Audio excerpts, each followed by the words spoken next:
President Trump's sweeping 25% tariffs on goods coming into the U.S. from Canada and Mexico are in place as a potential trade war with our trade partners is brewing.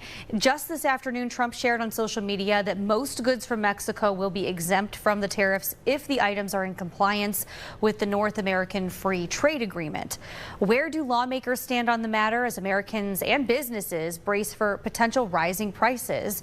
Republican U.S. Senator Bernie Moreno is here to weigh in on this issue and other economic issues important to our valley. Senator, thank you for joining us here at 5. Absolutely. Just this afternoon, Trump shared most goods from Mexico will be exempt from the tariffs. But with the tariffs in place now, how long do you believe it will take for the U.S. to reach trade deals? And do you have concerns for Americans and Ohio consumers in the meantime amid inflation and potentially rising prices? Look, my concern is for the 100,000 plus families that every single year have a loved one that's poisoned and killed by fentanyl. So it's up to the governments of Canada and Mexico that have facilitated this poison to come across our border. And I hope that very, very quickly they put a halt to fentanyl coming into our nation, shut down those labs. In the case of Mexico, wipe out from the face of the earth the drug cartels. If they need our help, and I talked to a lot of dignitaries from Canada today, said, look, if you need America's help to go in there and find those drug labs and annihilate them, we will help you. Same thing with Mexico, but we cannot sit idly by. As you know, President Trump is not a fan of the CHIPS Act and he wants it repealed. But Intel is promising a $30 billion investment in a CHIPS plant in Ohio. It is under construction right now. Would you vote to protect the CHIPS Act? Well, you got to remember what President Trump is saying, and I completely agree, which is there's two approaches. We want semiconductor chip manufacturing in America. That's not even a question. The only issue is really how do we make that happen? What one approach is, which is what Biden took, is give corporations billions and billions of dollars with all kinds of strings attached that make it impossible for them to operationalize. What President Trump is saying, and I 100% agree with, is we're going to tariff chips coming into our country so that companies want to make an investment in the U.S. because it's a lot less expensive for them, and that costs the taxpayers $0. We need to use our taxpayer dollars to benefit American citizens, not to give it to corporations that are going to spend that money unwisely. So look, it's worked.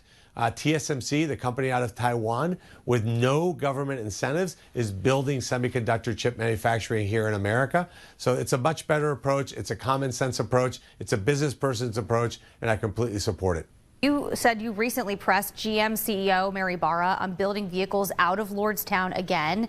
In fact, in a 2022 21 News podcast, you said you were skeptical of EVs. And you said if elected as senator, you would meet with Barra and demand that if the EV strategy does not pan out, that she would commit to building a new auto plant in Lordstown. So how did that part of your conversation go? Well, I mean, it got uncomfortable. I'm going to be honest about that. I mean, I think Mary Barra is a very smart person. She's done a great job leading General Motors. But look, at the end of the day, lots of General Motors cars are made in Mexico and Canada that are sold here. And what I've said to Mary, and I've said to Jim Farley, and I've said to John Elcom, and every automotive CEO, is that if you're going to make cars, you're going to sell cars in America, you're going to make them in America. In our EV strategy, we have a bill called the Transportation Freedom Act that's intended to lower the price of automobiles. We're going to get that bill across the finish line.